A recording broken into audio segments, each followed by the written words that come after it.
Vectors paper 1। In the diagram A B C D is a parallelogram. हम बता चुके कि इस इंफॉर्मेशन में से क्या क्या निकालना होता है। A B C D parallelogram है, आपको पता है कौन कौन से वेक्टर्स सेम है। ठीक है, तो A B C D parallelogram हो गया, तो ए बी पी है, तो बी सी भी पी हो गया, और बी सी भी क्यू हो गया।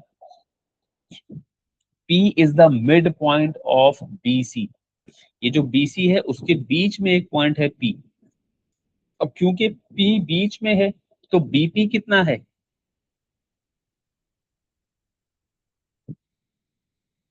पूरा BC Q है, तो B से P कितना है? 1/2 Q। ठीक है, जिसको मैं Q/2 और Q/2 इस तरह लिख दिया। BC पूरा Q है तो BP हाफ ऑफ Q और PC भी half of Q। DQ is to DQP is equals to 1:2। DQ is to QP, D से Q और Q से P 1:2 के रेशियो में है। ठीक है, यानी इसका ये मतलब है ये 3 पॉइंट्स कोलिनियर हैं। और D से Q अगर 1 है तो Q से P 2 है। D से P कितना है? 3। ये रेशियोज हैं, ये वैल्यूज नहीं है। वेक्टर्स में वैल्यूज कभी भी कांस्टेंट की फॉर्म में नहीं दी जाएंगी। अच्छा, उसके बाद ए बी की वैल्यू दी, ए डी की वैल्यू दी, express D P. D P की वैल्यू बताओ। अब डी से पी जाना है, डी से पी जाने के लिए क्या कराओगे तुम? एडिशन या सब्ट्रैक्शन? और अगर एडिशन तो किन किन लोगों की एडिशन? एडिशन ठीक है, किस किस की? बी सी और सी पे। और QD। डी से पी के लिए तुमने कहा D C plus C P. Is that right?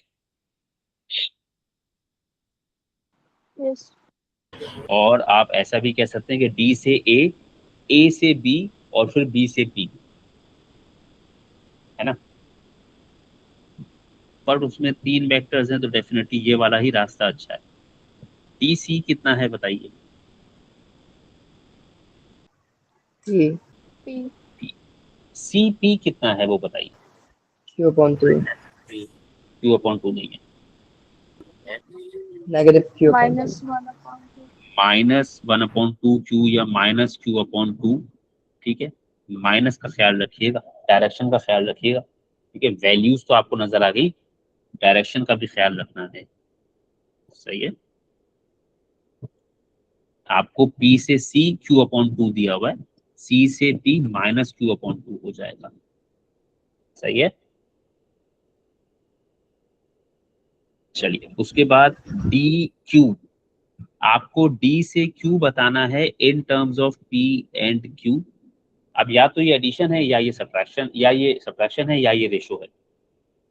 क्या लगता है? रेशियो।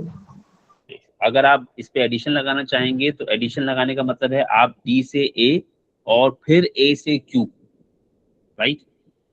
यानी एक चीज जो आप सोच सकते हैं डी क्यू के बारे में, वो आप ये सोच सकते हैं कि डी से ए जो कि आपको पता है, प्लस ए से क्यू जो आपको नहीं पता।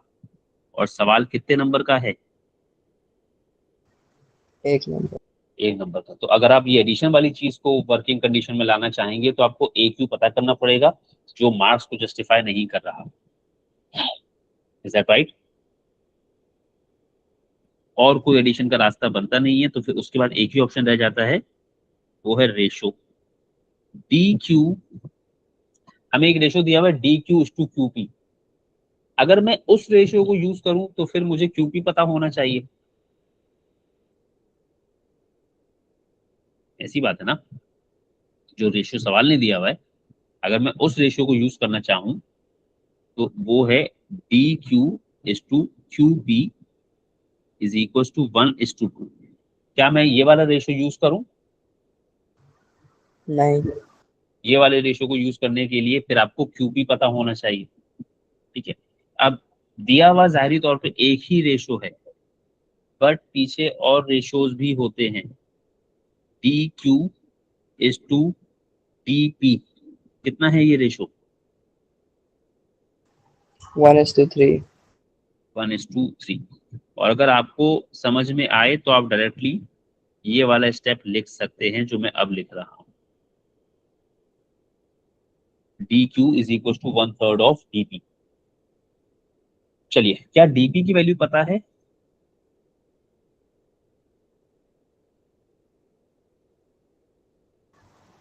जी, सवाल ने दी थी कि हमने मालूम की भी है? हमने मालूम किया. हमने मालूम की, तो DQ भी पता लग गया। सही है। उसके बाद AQ की वैल्यू बतानी है इन टर्म्स ऑफ P&Q और अपने आंसर को सिंपलेस्ट फॉर्म में देना है। AQ, अब आपको AQ नजर आ रहा है, A से Q बनाना है आपको, तो A से Q, एडिशन, सब्ट्रैक्शन या रेशो?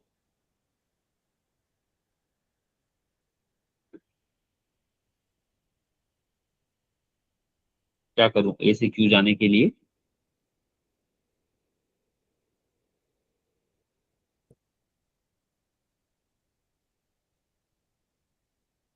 क्या ये बात सही कर रहा हूं मैं?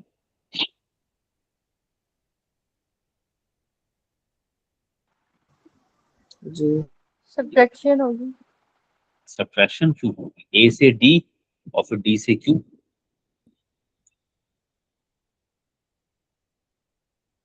अच्छा सही।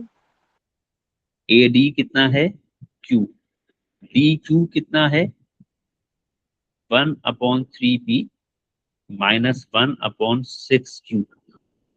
अब इसको जब सिंप्लीफाई करेंगे, अब वो सिंप्लीफिकेशन अपने अपने हिसाब से देखिएगा कि अगर आपको स्टेप्स ज्यादा परफॉर्म करने पड़ रहे हैं तो वो आपका फ्रैक्शंस के साथ अगर रिश्ता खराब है तो इसके लिए वेक्टर कसूरवार नहीं है। ठीक है, यानी Q और -1/6Q 5/6Q कैसे बना है ये मैं सिखाऊंगा भी नहीं। सही है? सबसे पहले जब क्वेश्चन शुरू करो मार्क्स को देख लो बस। सही है। अब आपको मैं काफी चीजें सिखा चुका हूँ, अब मैं सिर्फ मार्क्स के अकॉर्डिंगली चलाऊंगा ताकि जरा सोचने में मार्क्स किस तरह हेल्प करेंगे ये आसानी हो जाए। चलिए जी, अब उसके बाद आखिरी part, R is the point on BC produced. BC produced का मतलब मैं आपको बता चुका हूं कि BC को हमने फर्दर एक्सटेंड किया तो वहां कहीं जाकर हमें एक पॉइंट R मिला। यहाँ पर सवाल ने कंस्ट्रक्शन की हुई है, BC को फर्दर उसने एक्सपेंड किया तो एक पॉइंट R है, और यहाँ पर उसने बना कर दिया हुआ है R कहाँ पर है, तो ये आपकी टेंशन तो नहीं है। सही है। उसने आपको ये बता दिया कि BR बराबर है K टाइम्स BP के। ठीक है, K टाइम्स BP, हमें BP पता है कितना है। सही है ना? जी. BP कितना है? Q/2. 2/2। तो इसका मतलब है हमें BR भी पता चल गया कि K टाइम्स Q/2। सही है ये बात?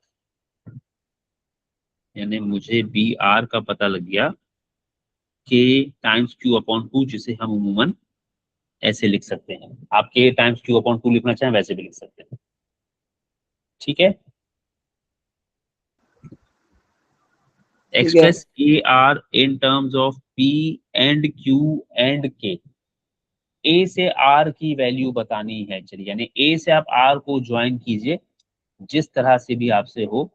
अब क्योंकि मुझे पता है ये किस तरह से ज्वाइन होगा तो मैं तो बिल्कुल उसी तरीके से ज्वाइन कर दूंगा। जब आपने A से R को ज्वाइन किया तो एक खास बात हुई। क्या खास बात हुई? कोलिनियर है. ठीक है, वो ज्वाइन Q से भी गुजर गया और आपको यही से समझ में आ गया कि AQR कोलिनियर है। ठीक है, क्योंकि R उसने बना कर दिया हुआ है तो ये ऑटोमेटिकली खुद से हो गया। अब अगर इसमें भी आप कंस्ट्रक्शन करते वक्त जो है वो इसको मिस कर जाएं तो भाई सुभान अल्लाह है। ठीक है, खैर AR की वैल्यू निकालनी है। अब A से R जाना है तो A से R जाने के लिए क्या करोगे? A से B से B पे B से R. क्या चीज? A से B पे B से R. A से B और B से R, यानी AR पता करने का मतलब हुआ कि AR is equal to AB plus BR। क्या हमें ए बी की वैल्यू पता है? P. पी। क्या हमें बी आर की वैल्यू पता है? K upon 2Q. सही। तो हमने A R in terms of P Q and के पता कर लिया। चलिए, उसके बाद फिर यही जुमला, A Q and R lie on a straight line. कितने रिलेशंस हैं ये?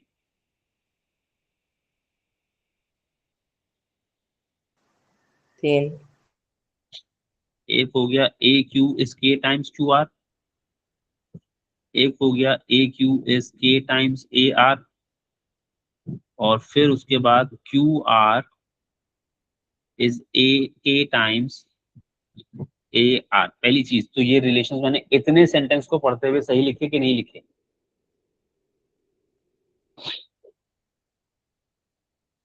सिर्फ इस सेंटेंस को पढ़ते हुए बताइएगा। नहीं, मतलब अगर मैं इतना जुमला लिख दूं तो गलत लिखा है मैं? सिर्फ इतना नहीं, नहीं सही है। यही पूछा है ना, यही जितना मैंने पूछा उतना ही बताएंगे ना भाई। ठीक है? इस सेंटेंस को पढ़ते हुए मैंने जुमला सही लिखा। इस क्वेश्चन के कॉन्टेक्स्ट में मैंने क्या ये बात सही लिखी है? नहीं, इस क्वेश्चन के कॉन्टेक्स्ट में अगर देखूं तो के नहीं होना चाहिए, क्या होना चाहिए? H. अब आपको समझना है कि इसमें से कौन सा वाला रिलेशन काम करेगा। जैसे मिसाल के तौर पे पहले वाले रिलेशन को काम करना है तो ए क्यू और क्यू आर पता होना चाहिए। देखिए, ए क्यू पता है? G. क्या क्यू आर पता है? नहीं, क्यू आर हमें कहीं पर भी नहीं पता। सही है, तो पहला रिलेशन काम नहीं करेगा। फिर दूसरा रिलेशन ए क्यू और ए आर। ए क्यू पता है? G. ए क्यू ये रहा। ए आर पता है?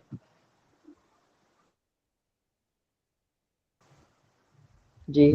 ठीक है, तो इसका मतलब है ये रिलेशन काम कर जाएगा। बस एक वर्किंग रिलेशन मिल जाए, जैसे ही आपको काम शुरू कर दीजिए, तीसरे रिलेशन को चेक करने की जरूरत नहीं। तो A Q is H times A R. अब ए क्यू की जगह मैंने पहले तो मैं रिलेशन लिखूंगा, A Q is H times A R. A Q मेरे पास क्या है?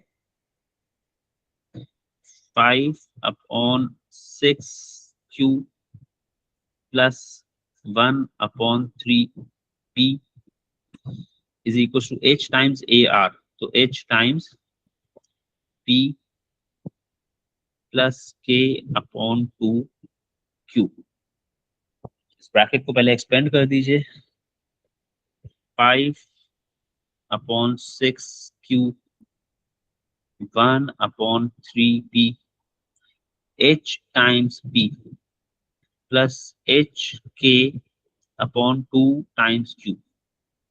अच्छा, जिस वक्त तक आप इस सवाल पे पहुंचते हैं ना, आमतौर पर तो इतने थक जाते हैं कि आप एक्सपेंशन भी भूल जाते हैं। ये एच दोनों से मल्टीप्लाई करना होता है, और बच्चे अक्सर एक ही से मल्टीप्लाई करते हैं। चलिए जरा p के कोफिशिएंट्स कंपेयर कर दीजिए जरा, तो h की वैल्यू क्या आ गई? 1/3. ये ख्याल रखिएगा, p के कोफिशिएंट्स कंपेयर करने हैं तो p के कोफिशिएंट्स में h बराबर 1/3 आएगा। ऐसी अरेंजमेंट अगर लिखी हो तो आप ख्याल रखिएगा, बच्चे बस पहले से पहले को कंपेयर करके आ जाते हैं। ठीक है, तो अगर कोफिशिएंट्स आगे पीछे हैं तो कंपेयर करते हुए ख्याल रखिएगा। q के कोफिशिएंट्स को कंपेयर कर लीजिए, तो h के upon 2 is equal to 5/6। Is that right? Yes. सबसे पहला काम तो इस 2 से इस 6 को कैंसिल किया तो दिस बिकेम 3। ठीक है, ठीक है। h की जगह क्या लिख दूं अब मैं? 1/3। k की जगह k 5/3। Is that right? Yes. अब मैं इस 3 से ये वाले 3 को कैंसिल कर दूं तो k की वैल्यू क्या आ गई? 5. 5। सही है, ये मैंने आपको k वाले 2 सवाल करवा